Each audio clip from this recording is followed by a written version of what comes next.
Okay, guys, here's the thing. I have an Airbnb Facebook page that has tens of thousands of people. And on a daily basis, we're talking close to 50 people per day posting questions or wanting to post questions. I don't allow them all in there. But when they ask these questions, I'm noticing a theme. And there's really about, I'd say, 5 or 6 common questions that gets asked again and again and again. So I decided, why not go ahead and make a video about it, because this seems to be the sticking points for a lot of people. So let's just go ahead and address it all in one video.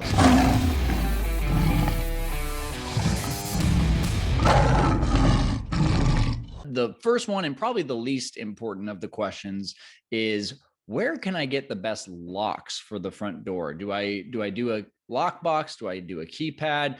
Do I do one of those smart locks? Here's the thing, do it right from the beginning. Get a smart lock. If there's anything I can do to go back in time and redo this all over again, I would say getting smart locks from the beginning was the one thing that I didn't do because I didn't think I need it, because I didn't think it was a big deal. But then when I got to like 20 units, I was like, oh my gosh, I need these smart locks so I can unlock them from my phone so that guests can have their own unique code.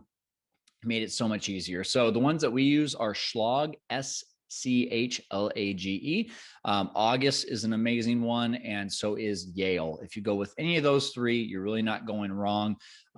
Some of them allow you to actually have separate apps to sync up so that when a guest books in another basically platform, it's able to send them out what their code is. Just to let you know, you can find, Schlag and Yale and August, they all have specific kinds of locks. They're not cheap, but you're going to want to find the right ones, the smart locks. And if you want to just get a direct link right to the right place, all you got to do is go to my website, fearlesskyle.com. And under the Airbnb tab, there's a shopping list and allow you to be able to go check out exactly which locks we're talking about. Okay, so that's the first question. And the second question is, should I start an LLC if I'm going to do Airbnb? And if so, what type? So first of all, that second part of the question, I'm always going to tell you, go to a CPA or a lawyer. You are not supposed to be getting legal advice from anyone, even if they do themselves have an LLC and it's a certain type for a certain reason. You should still go to your CPA, go to a lawyer, someone that is going to be able to give you legitimate advice on that and help you set it up because they're part of your team, right? So, but with an LLC, here's the short answer: yes, you should. But the stronger answer is, especially if you're doing either co-hosting or arbitrage. Now, you might be watching this and saying to yourself, well, what is arbitrage? What is co-hosting? I'm not going to assume anything. So let me go ahead and just give you a real brief explanation. The arbitrage method is you lease it from a landlord and then you sublease it out on Airbnb or other short-term rental methods or sites. And that is an amazing way to start a business, to build a business in Airbnb, because you take on less risk because you have less money invested. Instead of buying a property and owning a property, which means you own all the problems, you literally are just leasing and then subleasing with the landlord's permission. Okay, that's the key thing. Don't try to do this the sneaky way. Do it with the landlord's permission. And when it comes down to it, that's a great way to get started. Now, when you keep on going, some people, some landlords might say, hey, I heard that you do a really good job of managing Airbnbs, and I'd like to turn my place into an Airbnb, and I want to take part of the profits with you. And that's co-hosting. So essentially, like a property manager, more of a hospitality manager in this sense. What they're going to do is they're going to put up all the money. So you have no money in the deal, and you're going to be able to get some of the profits. Now, I made a really informative video. It just popped up in the upper, I believe, right-hand part of your screen. So you can click on that. It'll show you A to Z what co-hosting is all about. But long story short, if you're going to do this, either way, you're going to want to have contracts signed in your LLC's name. Some people will do it in their personal name. You're taking on a lot more risk if you do that. So you have to do your own risk tolerance, right? Again, that's where I would just talk to a lawyer. What am I, risking if I do this in my personal name? But an LLC is such a cheap investment in the long scheme of things, like $400, $500. Sure, that doesn't sound cheap, but it can be really cheap if you just literally look at it in the long run. It's going to pay for itself in the first 2 days of you booking someone in Airbnb. So I would, again, just really, if you have other questions about this, make sure you just talk to a lawyer or a CPA about this, because they're going to help you to really understand what the formation of that looks like. Then the next question, why am I getting so many no's? Why am I not getting more yeses from landlords? Why are people not, just jumping at the bit trying to rent me their space? So I have a few questions for you. If you are trying this and you feel like you're failing, first of all, how many meetings have you actually done? Most people that I talk to, they're like, yeah, I haven't gotten any yeses. This is really tough. And I ask them how many meetings they've done. And they're like, yeah, I've talked to 3 people over the phone. And not going to get a yes. Not even I'm going to get a yes with just 3 people, especially over the phone. So that leads to the next question is, are you doing it in person, or are you trying to do it virtually over the phone, through email, or any sort of like texting? That's not going to work. You need to get in person. Sure, it could work, but especially if it's a cold lead and you're trying, think about it this way. When someone calls you and says, hey, I've got a great opportunity for you, and you don't know who they are, what are you going to do? You're probably going to hang up or be like, call someone else. The conversion rate of these cold leads is not going to go very well unless you have thousands of messages going out. So what's a better way to do it? Turn a cold lead into a warm lead. The way that you do that is by creating a relationship. And so to me, in person, is the only way, the easiest way to create a trusting relationship, whether it takes 5 weeks, 5 hours, or 5 minutes. You can do this in person. So to me, the number one thing I would say is stop trying to email or send texts or do your pitch over the phone. Get in person and just get practice. Get in front of these people. Use your script, whatever that script looks like. I'm not going to give you my script today. I reserve those for my students. However, I can give you a few pointers. Speak to the landlord or the leasing agent's pain points. They have a problem, which is their place is not occupied right now. Yeah, that's a pain point. They have other problems, getting rent on time, damaged items, people calling them at ungodly hours of the night because they have issues with hot water or things of that nature. You can remove all those issues from them. So I would do that. The other thing I would do is I'd make sure to just really focus on having a good, solid, like meaningful conversation with them that doesn't lead to the sale right away. So don't do the sale right away. Get to know them. I use a formula called FORM: family, occupation, recreation, and then your message. Family, what is it that you how many kids do you have? Are you married? Are you from here? Occupation, what is it that you do for work outside of this? Is this your full-time job? What did you do before this? Do you like your job? Recreation, what do you do for fun around here? Oh, you go to baseball games too? Who's your team? Trying to relate to someone and basically getting this connection. And then M is your message, which is eventually how you're going to pitch your opportunity to be someone's either co-host or doing an arbitrage. Okay. So, and then last little tip there, I would say, is don't use the words Airbnb. That's pretty much a given. You can eventually mention to them if they ask you, well, okay, how do you market this place? You can use, well, most of the time we're doing it on Airbnb because we find it to be beneficial in A, B, and C reasons. But if you start off with Airbnb, hey, Mr. and Mrs. Landlord, I would like to Airbnb your house, you're not going to get any yeses. I'm just going to tell you that right now. So with that being said, I guess at the core of it, more meetings to get more practice so that you can get more no's to get to that yes. All right. Should I get insurance? That's another big question. Should I get insurance? The answer is yes. You can't just rely on the Airbnb host guarantee. As a renter, you're going to have renter's insurance. You could also have the homeowner look at increasing their homeowner insurance as well. I would absolutely have them do that. And then the host guarantee on Airbnb is a really good one too. But there's a company called Proper. I would really encourage you to take a look at Proper. Proper is kind of like the Mercedes of short-term rental insurance. It's going to be the best and pretty much a guarantee that you'll get things covered. But is it going to be expensive? Yeah, it's going to be expensive. So that would definitely be the one. If that is too rich for your blood, then there's a lot of retail options out there. One, for example, in California, I know is Mercury. But there's a lot of retail ones out there that will either do it or will favor you in regards to short-term rentals. So I would just talk to a insurance agent about what they can do to help you out with short-term rentals. And if they don't know, then you're talking to the wrong person. So long story short, yes, get insurance. And then lastly, what is the best place to get started? Like how do I know if my city is the best? How do I know if I'm in the right area? How do I know if, I should be doing it here or if I should be going remotely? So a few things that I would really recommend. And here's kind of the process. Number one, make sure your city allows it.